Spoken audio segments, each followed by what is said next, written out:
So I urge everybody out there listening, if you're not taking advantage right now, as far as like your passions, your family, your goals, staying healthy, trying to stay fit, I urge you to just try one day of doing it, and you'll see the difference between the two people that you look into the mirror with. Time for a change now. No hesitation. Tune in, yo. Ace's motivation. It's all about your will. When your enemy is weak, go for the kill.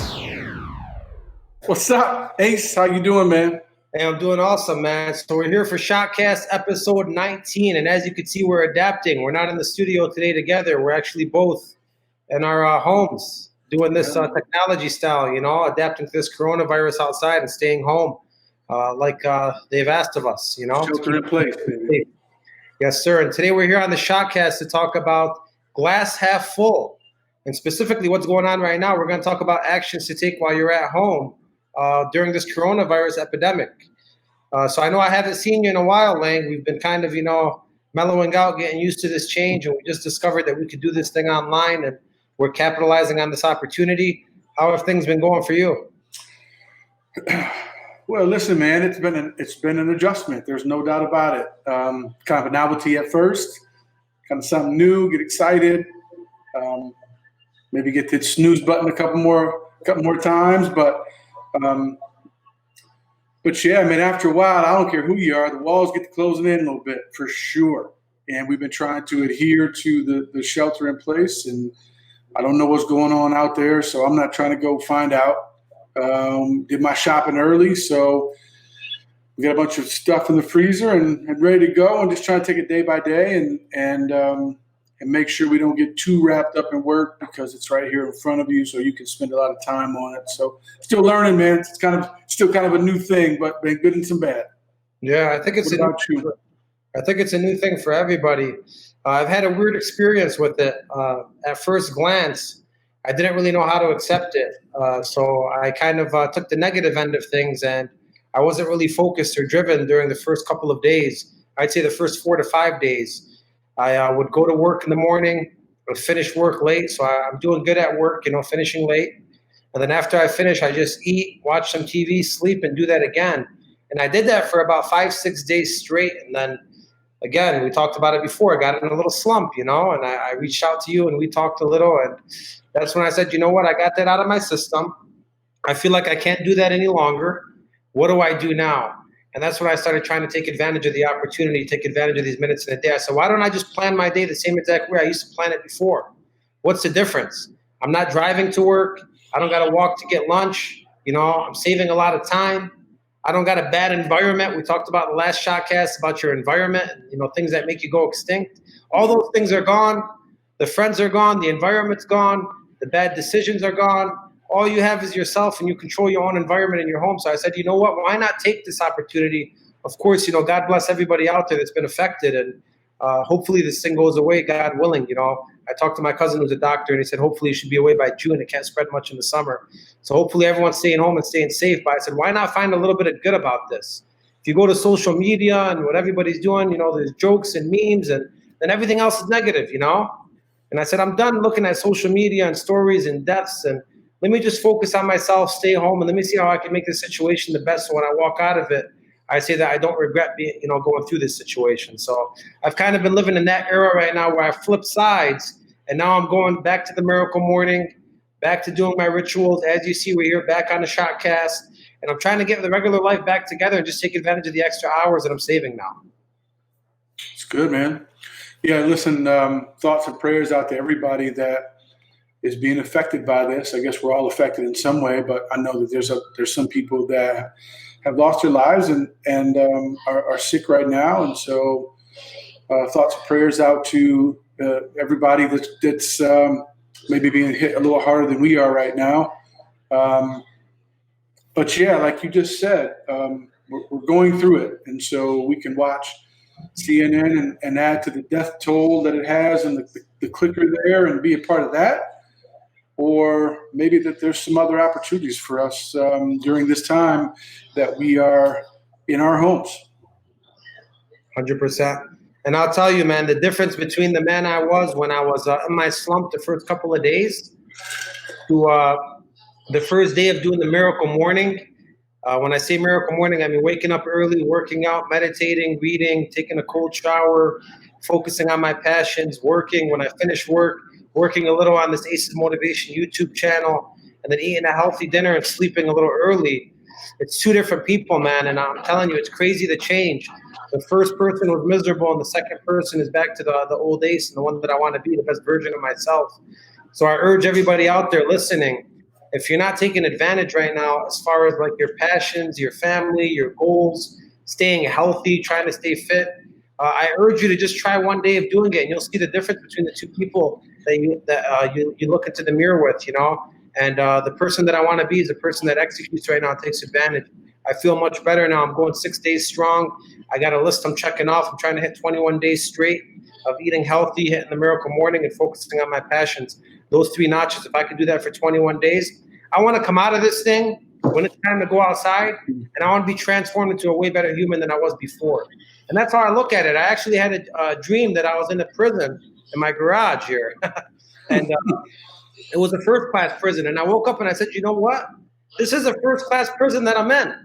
You know, I got air conditioning, I got technology, I got Wi-Fi, I got heat, I got drinks, I got food, I got a gym, I got my computer, I got books, I got my phone. It's a first-class prison. Why not take advantage of it, you know? And that's what I want to do. My goal now is to come out of this thing better than I ever was before coming into it. And at least, you know, with everything negative going on outside, we could try to find a little bit of positive, which is why this ShotCast is called Glass Half Full.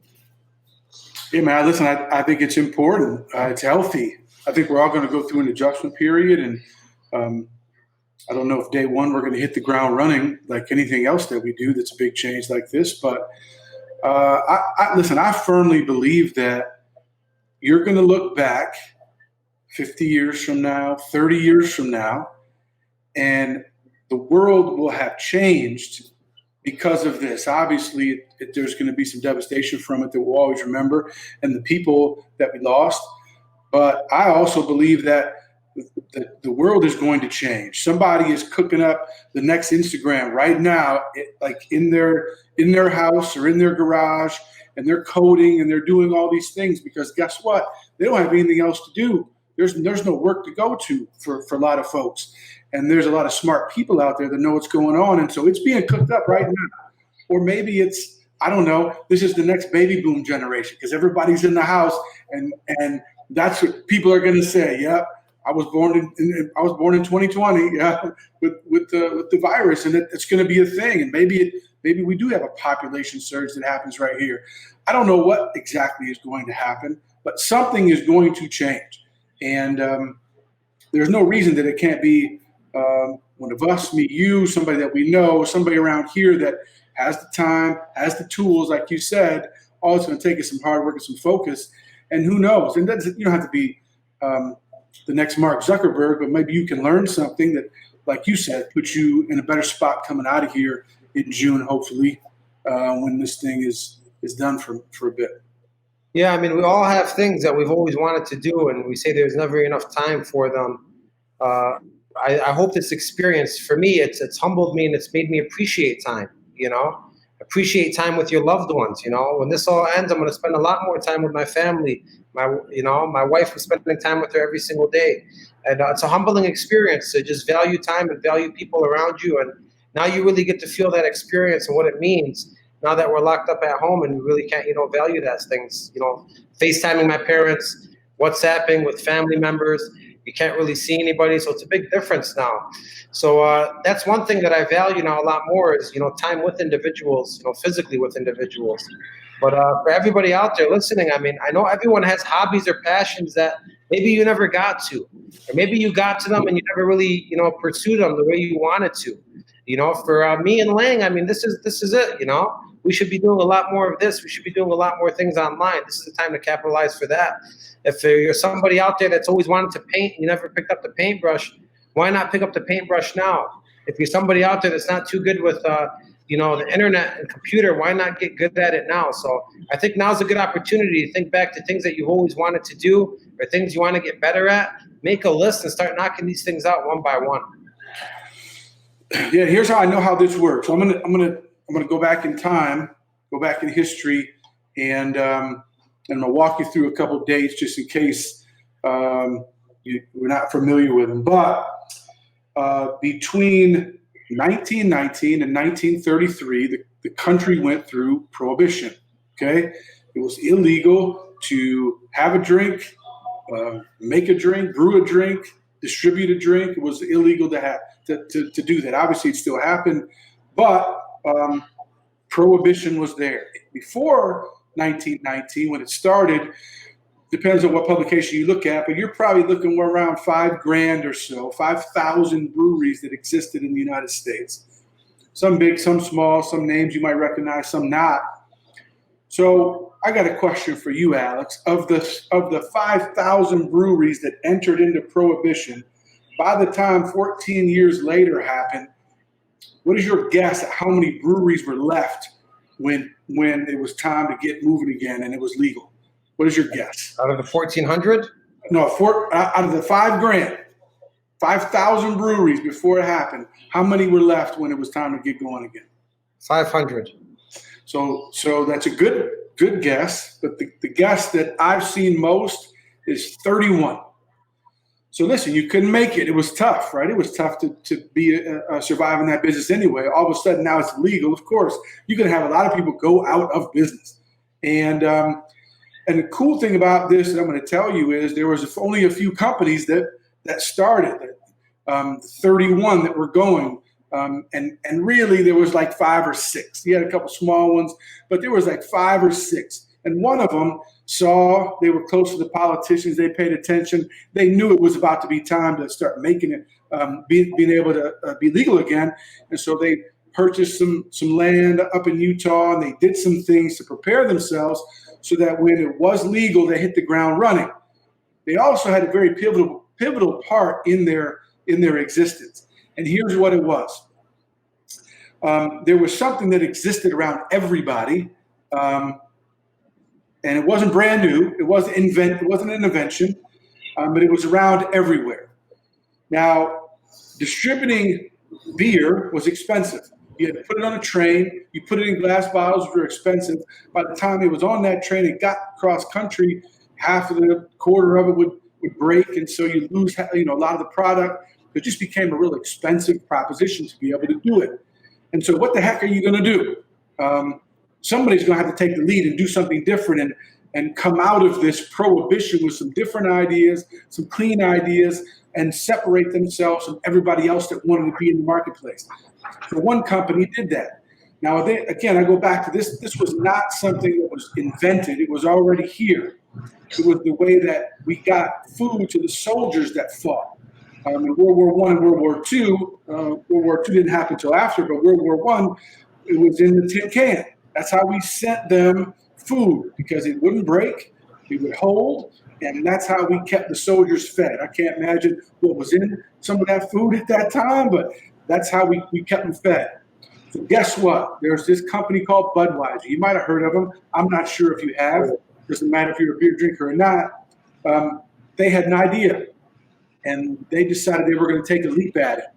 And they got laughed off the face of the earth from every one of their competitors. A lot of the public and the media said their product was going to go to nothing. They were going to take the tin can and put their product in tin cans so that when they shipped it across the country, it wasn't going to break. They didn't have to deal with that. It was cheaper. They could advertise in a different way. And they were going to be the first ones. Everybody else said, no way. Your beer's going to taste horrible. Don't do it. You're stupid. You're crazy. They got ridiculed, and they did it anyway. Now, what do you know Budweiser as? The king of beers, baby. The king, right? The numero uno. And so I bring that up because they came out of something that lasted 14 years. Their business went away. It's not the same thing. I'm not comparing it. I'm sure there were some crazy things that happened in Prohibition, but people weren't sick and in the hospital and all that. It's not the same thing. However, 14 years is a long time, and there's going to be some people that come out of it. You already spoke of it, and they're going to be ready to hit the ground running. They're going to have new ideas and a fresh way of doing things. And then there'll be a lot of people that are just like catching up. They hit the pause button.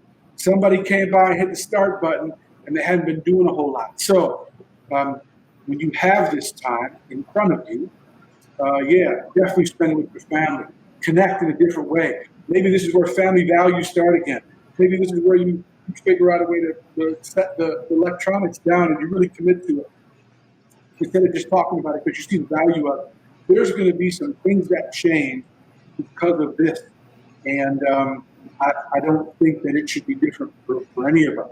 Now we have a huge opportunity, and we'll take some chances because we put some thought into it. We did some reading, we did some research, and now we got the next thing that's going to propel our lives, whether it's working out or family time or the next big thing. Maybe you are the next Zuckerberg, and you're going to do it way better than him, and you're not going to sell your whatever. You know what I'm saying? Or whatever the deal is. You have that opportunity right here in front of you. So it's my thoughts about it, what I've been thinking about it. So you're saying be like Budweiser and be the one to take advantage, not the one that gets ran over. 1,000%, man. King of beers. King of whatever you want to do. It's right there in front of you. 100%. And, a lot of books I've read and, especially with investors, like you hear about the gentleman that owns Wynn Hotels in Las Vegas. The last time the Great Depression happened and the market crashed, he raised his prices for his hotels because he wanted to feel special, and he raised his prices when everybody else was bringing down their prices, and he made his hotel more luxurious. And that's what made him the most money during the last Great Depression.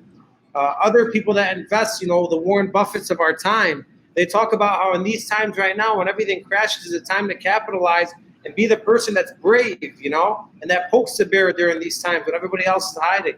And this is where real change and real miracles happen and real growth in businesses could really happen. The ones that are not fazed by these kind of things.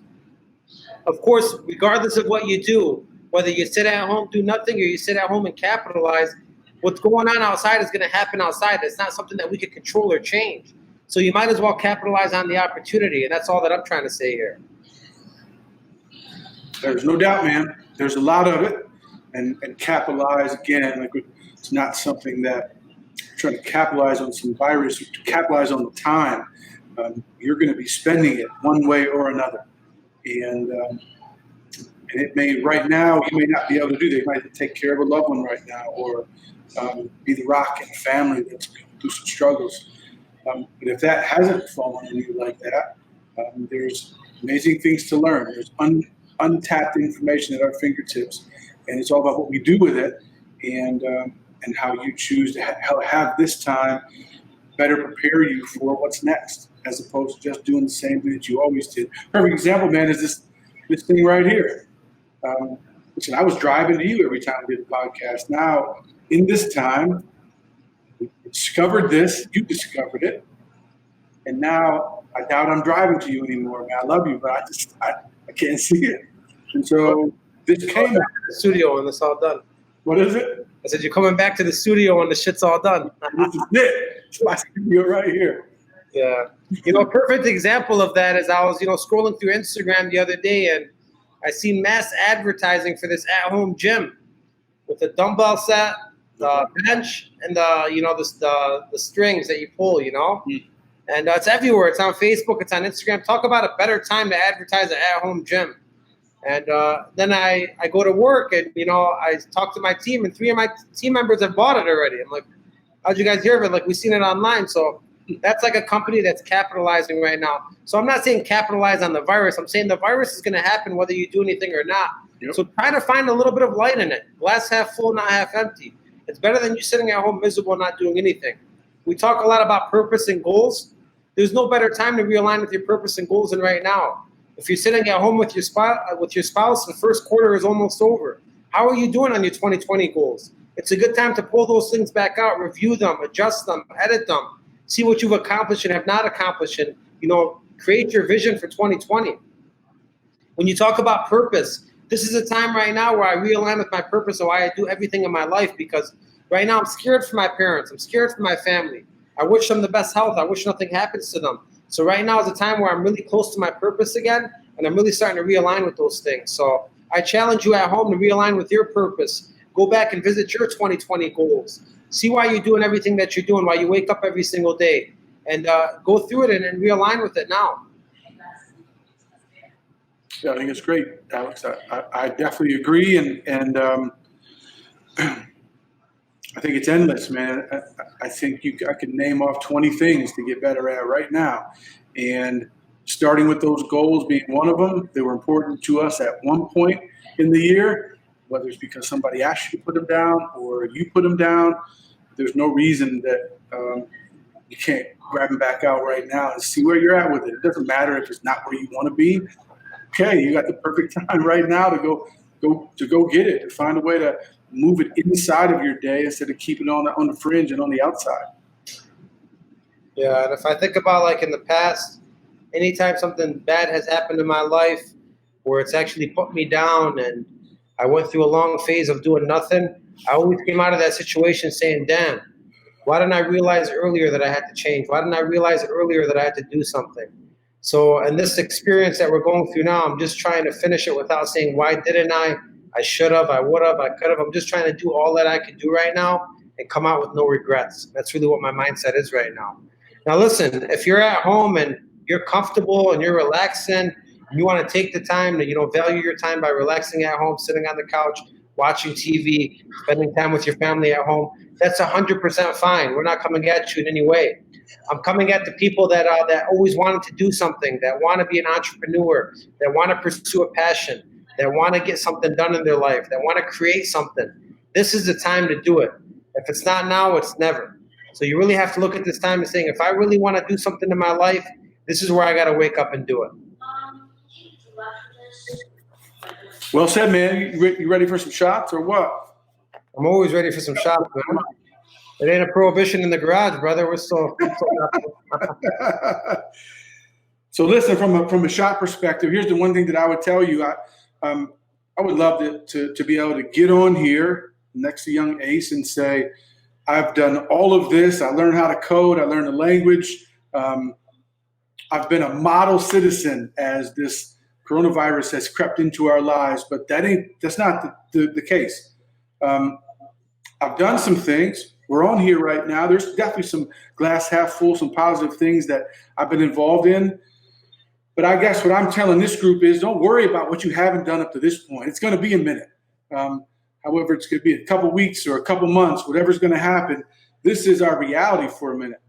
And as long as you stay safe and you stay healthy, don't worry about what you haven't done or that maybe you haven't taken advantage of what the opportunity that's in front of us or some of the things that we're talking about. Who cares about that? It's all about tonight and tomorrow. That's it. So I know there's some things that I have not done that I need to get done. And so just talking about it is therapeutic. Just putting this video together is therapeutic. And so it's all about tomorrow. There's plenty of time. You got a couple 21-day challenges in you left to be able to test things out, to see what you're made of, get your mind right, come out of this challenge stronger than when you went in, and you'll be really happy that you did that. So it's my shot to you, Alex. Awesome, man. My shot to everybody out there is a shot that's changed my perspective and made me the best version of me. And that's create a structure for your day at home. Create a structure. I'm not saying you got to plan it out every hour if you don't want to go with that in depth. You don't have to. Just make it like a bullet point hit list of 3 to 5 things maybe that you want to attack every single day. And try to attack those things every single day, and I guarantee you're going to feel better. And when I talk about these things, that could be anything from like your work, spending time with your family, your purpose, your goals, your passions, whatever it is, create your own formula for it. So I challenge you out there, and my shot to you is create a structure for your day of 3 to 5 important things that you want to execute on daily and execute on them every single day with all this extra time that you have. And that's my shot to you. Like, subscribe, and share the channel with anybody you love. We're doing this for you. Thanks so much, Lang. Be safe out there. I'll talk to you soon, my brother.